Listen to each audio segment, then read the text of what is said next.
Hey, hey, hey, and happy Friday. It is Naima with Pussy Money with Naima, and I am here to serve today. It's rewarding. So the topic of are you afraid to get into a street fight with yourself on behalf of yourself was inspired by the fact that this word keeps coming out of my mouth. And looking at the fullness of what it is that we're doing here as women who are restoring the power that is woman, restoring the connection with desire, and having things that are of our birthright, which is more life, more life, more life. And so I'm going to share this right now. Before I let you go, can I get a kiss goodnight?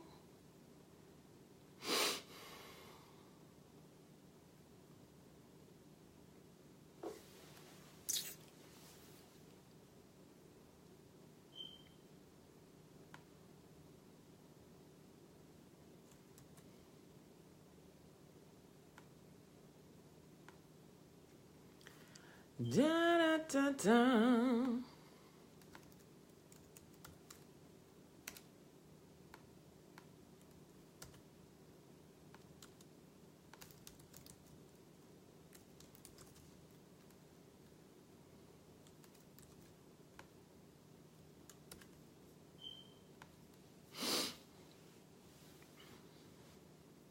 I'm going to share where I got this actual expression. Though the first time I heard it, I was just like, bingo.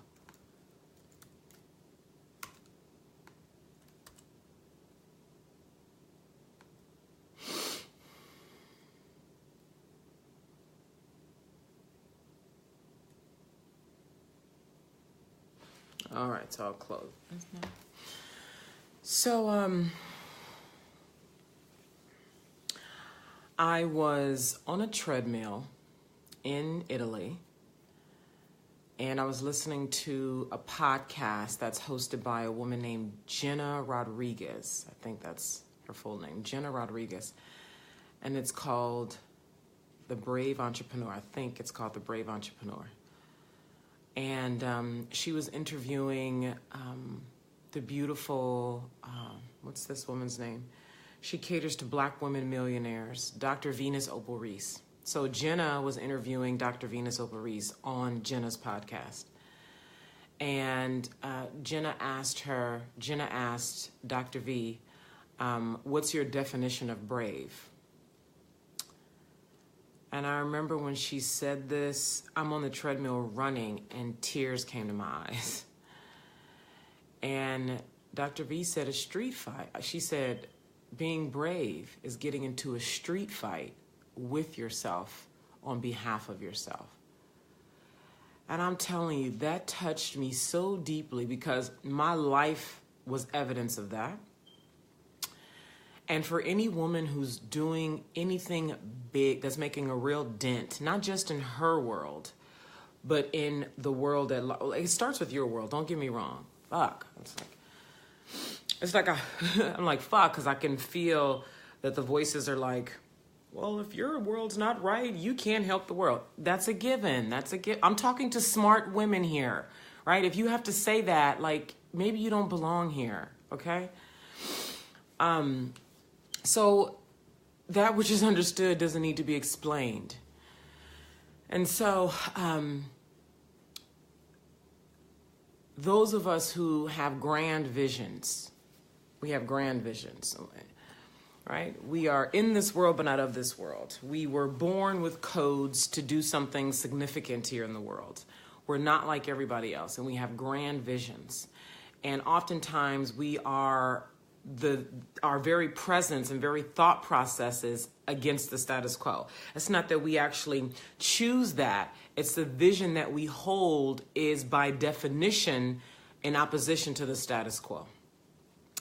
And so when you're in opposition to a stream, right, the stream is the status quo. It's the way things are. It's what's normal. It's what's upright. It's what's going. It's what's dominant. It's what's expected. It's where people feel safe and normal. And yet here you come with this vision that doesn't fit with the status quo, that threatens the status quo, that makes people feel uncomfortable, that causes people to think differently than they've always thought, that challenges and confronts people's ways of being and thinking and doing. And so what happens is you get pushback.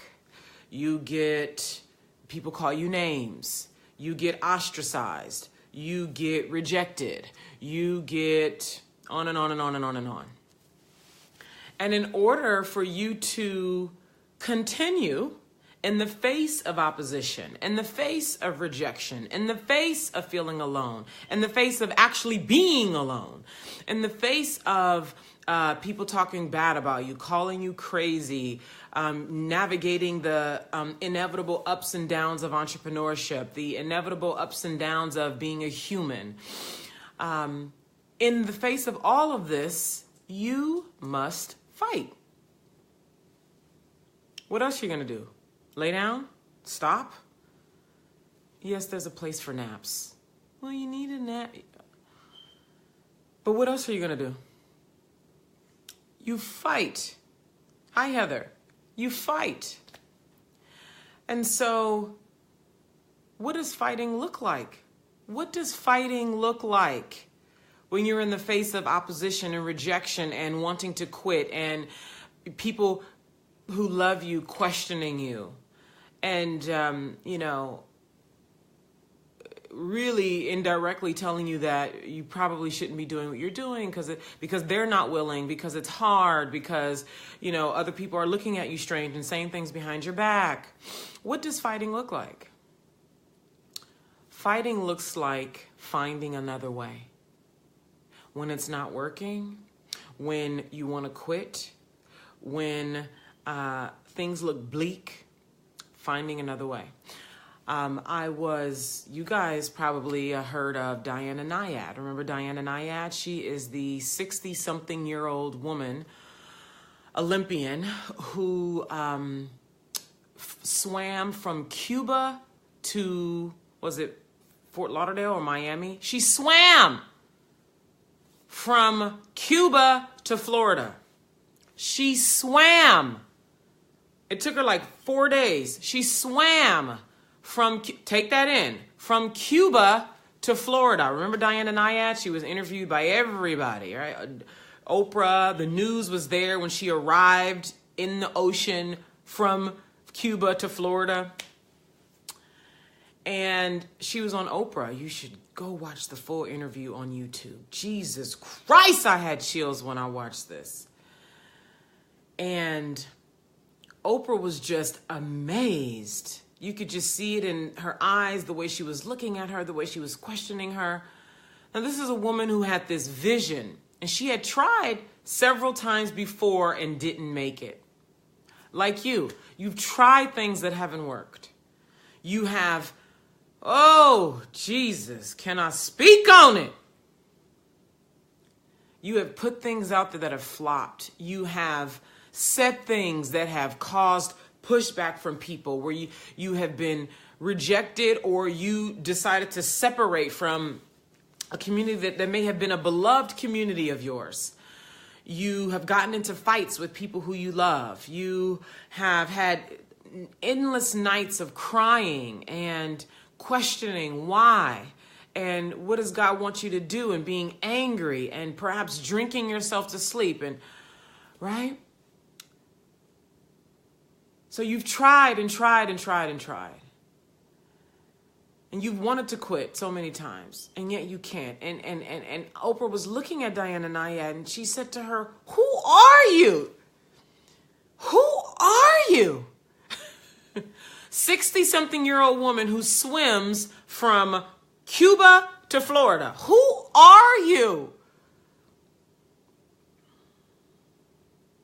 So what was it like for you out there? Oprah was saying. So how did you do that when you're getting stung by stingrays? She was wrapped up and she had a nurse there. She had her partner there. She had special doctors there. She had this whole crew in boats alongside her as she was swimming in case she needed some kind of, to feed her and also in case of some medical emergency. So her partner was there feeding her like spoons of, I think it was peanut butter and different things like that, giving her water, changing bandages because she was swelling because of all the salt in the ocean. And right. So not compare, but align this with your life, right? The blows that you get, like the blow that she was getting was she got stung multiple times by stingray. Her body started to swell because of the salt, right? So what happens to you, right? You run out of money, right? Blow. Whatever. What else happens to you? 5 clients drop out of your pipeline, right? And say they don't want to work with you anymore. They want a refund. Blow, right? You get a negative review from somebody online. Blow, right? Your top tier assistant who you rely on for everything needs to leave because she has a medical emergency or something. Blow, right? This is the fight that I'm talking about. And so she says, she was sick and she threw up and she was getting stung by stingrays and she was disillusioned, because she's out there for days at a time, swimming at night. And she was talking about how she had memorized all these songs and she knew the length of time of each song. And so she knew if this song was 4 minutes and she sang this song 100 times word for word, that she was a day and a half in. And so she would roll over on her back and do the backstroke and look up at the moon and sing the songs just to keep her going, finding ways to keep going. And then she said to Oprah,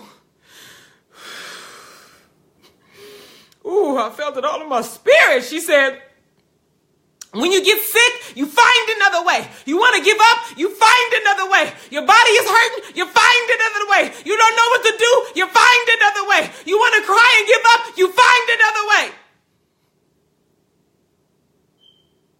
This is you fighting for yourself, on behalf of yourself. Nothing great comes easy.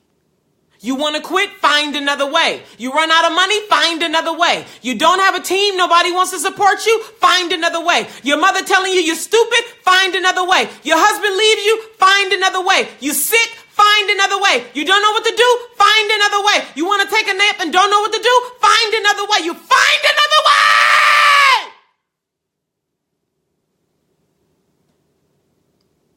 You get into a streets fight with yourself, on behalf of yourself, because nothing great is easy. My former coach, in her office, on her wall, multiple 6-figure coach, she has words that says, this shit is hard and that's why it works. This shit is hard and that's why it works. You sitting over here looking at me on Facebook, get out there and go pay the price. Have a client right now. I told her, you're going to have to pay the price.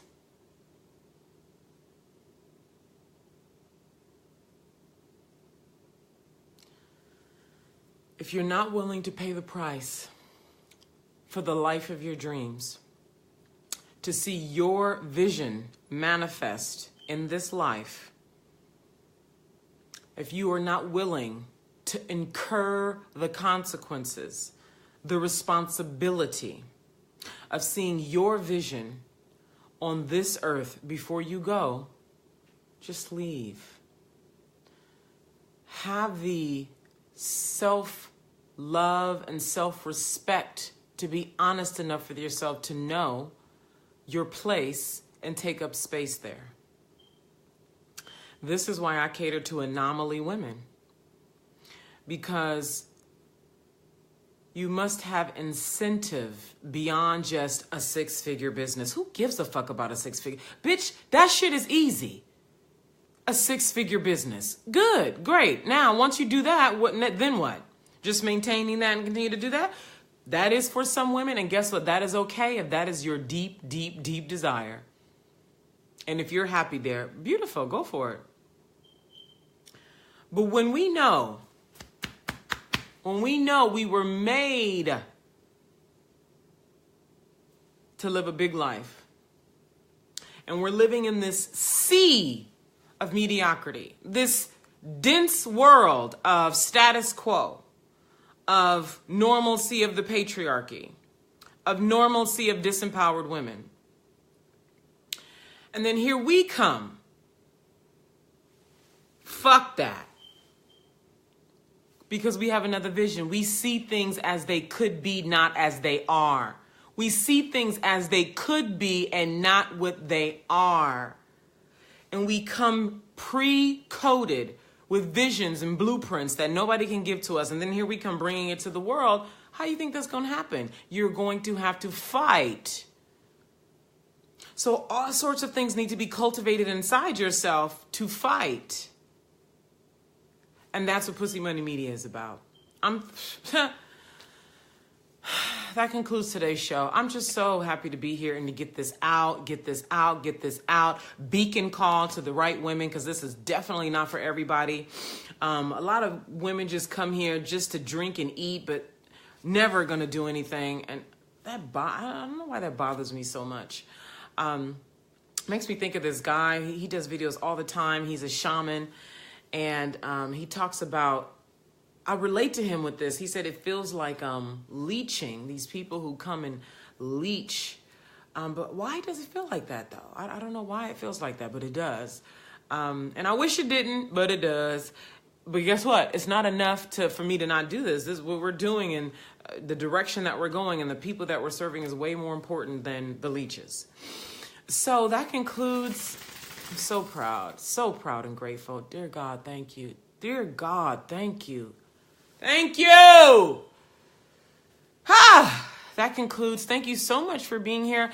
Really, thank you for those of you who are actually moving, right? Whose insides are being reminded of who you are, the anomaly and the power that you are, and then going and doing the thing. Going and doing the thing that you have been pre-coded to go and do. Hey, so I will be here, you know it, next Monday, same time and same place, and share this video if you have found value here, and